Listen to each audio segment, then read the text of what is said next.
শিক্ষার্থীবৃন্দ, খুবই ইম্পর্টেন্ট এই ভিডিও টিউটোরিয়ালে আপনাদের সবাইকে স্বাগতম জানাচ্ছি। আমি আনিসুল ইসলাম। আশা করি আপনারা সবাই অনেক ভালো আছেন। আপনারা যারা ওয়েব ডেভেলপমেন্ট শুরু করেন বা অ্যাপস ডেভেলপমেন্ট শুরু করেন, শুরুর দিকে এই ছোট্ট টপিকগুলো আপনাদের কাছে একটু জটিল মনে হয়। তো আশা করি এই ভিডিওটি দেখার পর এই টপিকগুলো আসলে কিভাবে রিয়েল লাইফে কাজ করে প্র্যাকটিক্যালি আপনারা বুঝতে পারবেন। তো আমরা মূলত ASP.NET ব্যবহার করে একটি ই-কমার্সের ওয়েব এপিআই তৈরি করব। এখানে অনেকগুলো ভিডিও থাকবে, সিকোয়েন্স আকারে থাকবে। আপনি হয়তোবা Node.js, Express.js ব্যবহার করে একটি এপিআই তৈরি করতে যাচ্ছেন বা যেকোনো ফ্রেমওয়ার্ক ব্যবহার করে। তো এই ক্ষেত্রে এই টপিকগুলো অবশ্যই ইম্পর্টেন্ট। ইউআরএল কি, ফ্রন্ট এন্ড কি, ব্যাক এন্ড কি, ডেটাবেস কি, এপিআই কি, বিভিন্ন প্রকারের এপিআই রয়েছে, একটি এপিআই কি অংশ রয়েছে, কি কম্পোনেন্টস রয়েছে, এগুলো ভালোভাবে বোঝাটা খুবই ইম্পর্টেন্ট। তো শুরু করি, চলুন আমরা ইউআরএল দিয়েই শুরু করি। ইউআরএল এর ফুল মিনিং ডেফিনেটলি আপনারা জানেন, এখানে ফুল মিনিং বলে দেওয়ার জন্য আমি হাজির হইনি। সো তারপরও বলে নিচ্ছি, ইউআরএল মানে ইউনিফর্ম রিসোর্স লোকেটর। সো একটি অ্যাড্রেস ধরে নিতে পারেন, যে অ্যাড্রেসের মাধ্যমে আমরা কি করি, ধরা যাক গুগলে যাই, গুগলে গিয়ে https://www.aliexpress.com লিখা মাত্রই একটা ওয়েবসাইট হাজির হয়। তো এগুলো ইউনিক অ্যাড্রেস ফর শিওর। তো যখনই অ্যাড্রেসটা হাজির হয়, আসলে অনেকগুলো আমরা জিনিস, প্রোডাক্টস দেখতে পাই বা অনেক কিছু দেখতে পাই ফ্রন্ট এন্ডে। তো এইবার চলে আসলো যে ফ্রন্ট এন্ডের বিষয়, তাহলে এখানে চলে আসি। আমি একটি অ্যাড্রেসে গিয়ে গুগলে সার্চ দিলাম এবং এই পেজটা আমার সামনে চলে আসলো। তো এই মুহূর্তে যেই জিনিসগুলো আমরা দেখতে পাচ্ছি, এই যে বর্তমানে যে সিচুয়েশন, এটা হচ্ছে আমার ফ্রন্ট এন্ডের একটি ওয়েব পেজ দেখতে পাচ্ছি। ওকে, সো প্রথম শব্দ যেটা এখানে আমি ইউজ করলাম সেটা হচ্ছে ফ্রন্ট এন্ড। ওকে, তো এই ফ্রন্ট এন্ড আমি কিভাবে পেলাম সেটা এখানে ইম্পর্টেন্ট বিষয়। আমি একটি ইউআরএল এ হিট করেছি এবং সেই ইউআরএল কি করেছে, আমাকে এই ফ্রন্ট এন্ডটি জেনারেট করে দিয়েছে। তো এই ফ্রন্ট এন্ডে অনেক কিছু আমরা দেখতে পাচ্ছি, অনেকগুলো প্রোডাক্টস রয়েছে, তাই না? তো এই যে প্রোডাক্টসের ডেটাগুলো আসলে কোথা থেকে আসতেছে, এগুলো আসতেছে যেখান থেকে, সেটা হচ্ছে ডেটাবেস।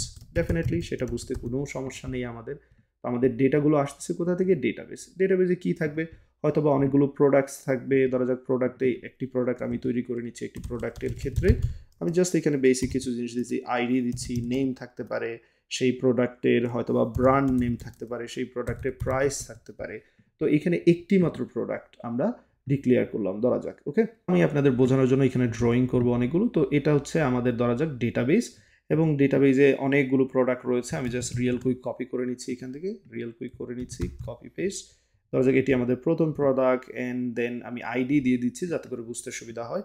একটা প্রোডাক্টের আইডি দিয়ে দিচ্ছি, প্রত্যেকটা প্রোডাক্টে আলাদাভাবে চেনার জন্য জাস্ট কিছু আইডি দিয়ে দিচ্ছি। এটা হচ্ছে প্রোডাক্ট 2, এটা হচ্ছে প্রোডাক্টের আইডি যার হচ্ছে 1। এরকম অনেকগুলো প্রোডাক্ট থাকতে পারে, আরও কয়েকটা কপি করে নিচ্ছি আপনাদের বোঝানোর স্বার্থে। এখানে এটার আইডি দিয়ে দিচ্ছি 3। তো অ্যাটলিস্ট ধরা যাক এই মুহূর্তে এখানে আমার অনেকগুলো প্রোডাক্ট রয়েছে। আসলে আমি এত সময় নষ্ট করবো না, জাস্ট রিয়েল কুইক এখানে কপি পেস্ট করে নিচ্ছি। তো দেখতে পাচ্ছেন আমাদের ডেটাবেজে অনেকগুলো প্রোডাক্ট থাকবে, এখানে হাজার হাজার প্রোডাক্ট থাকবে। এটা হচ্ছে আমাদের ফ্রন্ট এন্ড, যেখানে আমরা আসলে প্রোডাক্টগুলোকে লোড করব। এখানে যে ইউআইটা দেখতে পাচ্ছেন, যে ইউজার ইন্টারফেসটা দেখতে পাচ্ছেন আপনারা, মূলত এইখানে এটা হচ্ছে আমাদের ফ্রন্ট এন্ড।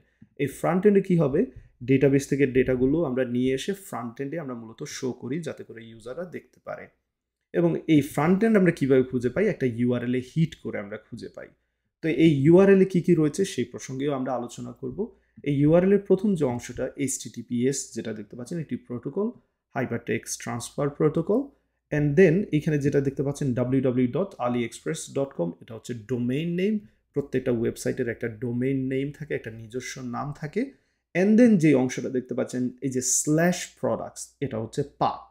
লক্ষ্য রাখবেন, অনেক সময় আমরা রাউট প্যারামিটার বলে থাকি বা পাথ বলতে পারেন এইখানে। তাহলে এখানে কি জিনিস চলে আসলো লক্ষ্য রাখবেন, এখানে প্রোটোকল জিনিসটা চলে আসলো, বা স্কিমও বলে থাকি অনেক সময় আমরা। দেন এখানে যেটা পরবর্তী বিষয়, যেটা ডোমেইন চলে আসলো। ওকে, তো আমি বোঝানোর সুবিধার্থে আমি যে কাজটা করি, এগুলোকে আমি পাশাপাশি দিয়ে দিই, তাহলে আপনাদের বুঝতে সুবিধা হবে। ওকে, এইখানে হচ্ছে প্রোটোকল, নিচে থেকে ডোমেইনটা সরিয়ে নিচে, এতে করে বুঝতে সুবিধা হবে আপনাদের। Great, protocol. Alright, and then পরবর্তী যে বিষয়টা আসলো, এখানে ডোমেইনের যে বিষয়টা আসলো, ডোমেইনটাও এখানে নিয়ে আসি, তাহলে আপনাদের দেখাতে সুবিধা হবে। এই অংশটা হচ্ছে আমাদের ডোমেইনের জন্য। ওকে, এই যে aliexpress.com। আপনাদের বোঝার আরও একটু সুবিধার জন্য এতটুকু হচ্ছে আমাদের যে প্রোটোকল, এতটুকু হচ্ছে আমাদের ডোমেইন, অ্যান্ড দেন এই অংশটা হচ্ছে আমাদের রাউট প্যারামিটার বলে থাকি, অথবা আমরা পাথ বলে থাকি। তো আমি এখানে লিখে দিচ্ছি পাথ অর রাউট প্যারামিটার, দুভাবে বললেই হবে, সমস্যা নেই এখানে। গ্রেট, অ্যান্ড দেন কোয়েশ্চেন মার্কের পরবর্তী যে অংশটা দেখতে পাচ্ছেন, যেটা হচ্ছে কোয়েরি প্যারামিটার। তো এগুলো কিভাবে কাজ করে সেটা আমি বোঝাচ্ছি। প্যারামিটার, ওকে, ফেয়ার এনাফ। এই কোয়েশ্চেন মার্কের পরবর্তী অংশটাই হচ্ছে কোয়েরি প্যারামিটার। যখনই কোয়েশ্চেন মার্ক দেখবেন কোনো একটা ইউআরএল এ ধরে নিতে হবে এটা হচ্ছে কোয়েরি প্যারামিটার। ওকে, আমরা ফ্রন্ট এন্ডে ছিলাম। আমরা ফ্রন্ট এন্ডে কি করি, প্রোডাক্টগুলোকে লোড করি, কিন্তু ফ্রন্ট এন্ড একটা জায়গায় এবং ডেটাবেজ একটা জায়গায় রয়েছে। তাহলে ফ্রন্ট এন্ড এই ডেটাবেজ থেকে ডেটাগুলো কিভাবে খুঁজে নেবে? আপনি রিয়েল লাইফে চিন্তা করতে পারেন, আপনি একটি রেস্টুরেন্টে গেলেন, সেই রেস্টুরেন্টে আপনি একটি মেনু দেখলেন, মেনু দেখে আপনি ওয়েটারকে অর্ডার দিচ্ছেন। তো ওয়েটার কি করবে, আপনার অর্ডারটা নিবে, নিয়ে এসে সে কি করবে, সে কিচেনে যাবে, কিচেনে গিয়ে যে শেফ রয়েছে তিনি আপনার অর্ডারটা তৈরি করবেন, করার পর আবার সে কি করবে, ওয়েটারের কাছে দিবে এবং ওয়েটার কি করবে, ফ্রন্ট এন্ডে নিয়ে আসবে। তো এখানে খুবই ইম্পর্টেন্ট বিষয়, front end back end full স্ট্যাকের ক্ষেত্রেও কিন্তু একই কাজ হয়, আমাদের সেম কনসেপ্টটা মূলত একই ধরনের বলতে পারেন। তো এখানে যে ওয়েটারটা রয়েছে, আমরা যে কথাটা বলছি, ফ্রন্ট এন্ড কি করবে, এখানে লক্ষ্য রাখবেন, এখানে আরেকটা জিনিস চলে আসবে যেটা কিনা আমাদের হচ্ছে এপিআই, অ্যাপ্লিকেশন প্রোগ্রামিং ইন্টারফেস। এই অ্যাপ্লিকেশন প্রোগ্রামিং ইন্টারফেসকে একটা রিয়েল লাইফের ক্ষেত্রে আপনি ওয়েটার হিসেবে ধরতে পারেন, ফ্রন্ট এন্ডটাকে একটা মেনু হিসেবে ধরতে পারেন। আমরা যখন কাস্টমাররা যাই কি করি, মেনু দেখে ওয়েটারকে অর্ডার দিয়ে থাকি। সো ওয়েটার কি করে, সেই অর্ডারটা নিবে, এর নেয়ার পর ওয়েটার কি করে, সে কি করবে, কিচেনে চলে যাবে, অর্থাৎ ব্যাক এন্ড পার্টে চলে যাবে। ওকে, সো এই কিচেনটাই হচ্ছে আমাদের মূলত সার্ভার। এবার চলে আসুন এই সার্ভার প্রসঙ্গ। ওকে, তো রিয়েল লাইফে যেরকম হয়, অ্যান্ড দেন কিচেনের শেফ যেটা কি করে, সে হয়তো বা তাদের স্টোরে যে প্রোডাক্টগুলো রয়েছে, বিভিন্ন জিনিসগুলো রয়েছে, সেগুলো ইউজ করে সে কী করে, আপনার অর্ডারটা তৈরি করে। ওকে, বিভিন্ন শেলফ থেকে জিনিসগুলোকে সে নিবে, নিয়ে আপনার অর্ডারটা প্রিপেয়ার করবে। প্রিপেয়ার করার পর সে কী করবে, আপনার ওয়েটারকে ডাক দিবে যে অর্ডারটা রেডি হয়ে গেছে। ওয়েটার সেই অর্ডারটা নিবে, এই যে এপিআই যেটা, যে মিডল ম্যান, এবং সেই ফ্রন্ট এন্ডকে সেটা সার্ভ করবে, অর্থাৎ আপনি ফাইনালি আপনার যে জিনিসটা অর্ডার করেছিলেন সেটা পেয়ে যাচ্ছেন। তাহলে এখানে ওভারঅল প্রসিজিওরটা বোঝার চেষ্টা করেন। আপনি যখনই একটা এন্ড পয়েন্টে একটা ইউআরএল এ হিট করেন, সে কি করে, এই যে এইখানে যেই ডেটাগুলো দেখতে পাচ্ছেন মূলত এগুলো কিন্তু ডেটাবেজে রয়েছে। তো এপিআই কি করে, এপিআইটা যেটা কি করে, এই যে যেখানে একটা পুরো ইউআরএলটা দেখতে পাচ্ছেন, ডোমেইন নেমের পরবর্তী যে অংশগুলো দেখতে পাচ্ছেন পাথ, সে প্রোডাক্টসের জন্য চলে যাবে। সো সার্ভারকে বলবে যে আমার প্রোডাক্টস প্রয়োজন, আমার একটা নির্দিষ্ট প্রোডাক্টস প্রয়োজন, যে প্রোডাক্টসের আইডি হচ্ছে 1 2 3। তো এই যে সার্ভার কি করবে, এই যে লজিক্যাল পার্টটা হ্যান্ডেল করবে। আপনি যখনই বললেন যে আইডি 1 2 3, আমি এক্স্যাক্টলি ওই প্রোডাক্টটা চাচ্ছি, তো সার্ভার কি করবে, এইখানে লক্ষ্য রাখবেন, আপনি ফ্রন্ট এন্ড থেকে রিকোয়েস্ট করেছেন, আবারও দেখাচ্ছি, ধরো যাক আমি এই প্রোডাক্টটার ডিটেলস দেখতে চাচ্ছি। এখানে যখনই আমি ক্লিক করলাম, শুধুমাত্র এই প্রোডাক্টের ডিটেলসটা আমি দেখতে পাচ্ছি। তো এটা কিভাবে হচ্ছে, ফ্রন্ট এন্ড থেকে আমি রিকোয়েস্ট করেছি, ধরা যাক একটা প্রোডাক্ট রয়েছে যার আইডি 1 2 3। এবার এপিআই কি করবে, এই রিকোয়েস্টটা নিয়ে যাবে সার্ভারের কাছে। তাহলে ফ্রন্ট এন্ড এবং ব্যাক এন্ড, সার্ভারকে ব্যাক এন্ডও বলতে পারেন। এখানে আমরা সার্ভারের পরিবর্তে এখানে চাইলে ব্যাক এন্ডও ড্যাশ দিয়ে লিখতে পারি, সেটা আমি লিখে নিচ্ছি back end. So front end কী করবে, ব্যাক এন্ডের কাছে রিকোয়েস্ট করছে একটা নির্দিষ্ট প্রোডাক্টের জন্য, এবং এই রিকোয়েস্টটা কে এখানে মিডলম্যান হিসেবে কাজ করছে, এপিআই বা আমরা যাকে ওয়েটার বলে থাকি, সেইখানে এই রিকোয়েস্টটা নিয়ে যাচ্ছে সার্ভারের কাছে। সার্ভারকে বলছে যে আইডি 1 2 3 সেই প্রোডাক্টটা আমাদেরকে দেওয়ার জন্য রিকোয়েস্ট করছে। দেন সার্ভার কী করবে, ডেটাবেজে অনেকগুলো ডেটা রয়েছে, সে নির্দিষ্ট ডেটাটা ডেটাবেজ থেকে খুঁজে নিয়ে আমাদের সব কিছু ঠিকঠাক করে রেসপন্স দিবে। তাহলে এখান থেকে আমরা রিকোয়েস্ট করছি, সার্ভার কি করছে, রেসপন্স হিসেবে দিচ্ছে। তো এখানে বোঝার সুবিধার্থে আমি এখানে দিতে পারি রিকোয়েস্ট, আমরা একটা রিকোয়েস্ট মেক করেছি ওয়েটারের মাধ্যমে বা এপিআই এর মাধ্যমে, অ্যান্ড ফাইনালি আমরা কি করলাম, যে সার্ভার সেটা কি করলো, রেসপন্স হিসেবে আমাদের ব্যাক করে দিল। এখানে জাস্ট আমি এখানে লিখে দিচ্ছি রেসপন্স। ওকে, তো এখানে বেশ কয়েকটা পার্ট চলে আসলো, ফ্রন্ট এন্ড ইউআই পার্ট যেটা আমরা এখানে দেখতে পাচ্ছি, ব্যাক এন্ড কি করে, লজিক্যাল পার্টটা হ্যান্ডেল করে, একটা রিকোয়েস্ট মেক করার পর সেটা আসলে ভ্যালিড রিকোয়েস্ট কিনা, সেই যে আইডিটা সেটা আসলেই ভ্যালিড আইডি কিনা, এই আইডি দ্বারা কোনো প্রোডাক্ট আসলেই ডেটাবেজে আছে কিনা, এই সকল লজিক্যাল পার্ট কিন্তু এই সার্ভার হ্যান্ডেল করবে। আর ডেটাবেজে আমরা শুধু ডেটাগুলো স্টোর করবো, দ্যাটস অলসো। যত বিজনেস লজিক রয়েছে, যত লজিক্যাল বিষয় রয়েছে, সব কিছু কিন্তু আমরা এখানে হ্যান্ডেল করছি।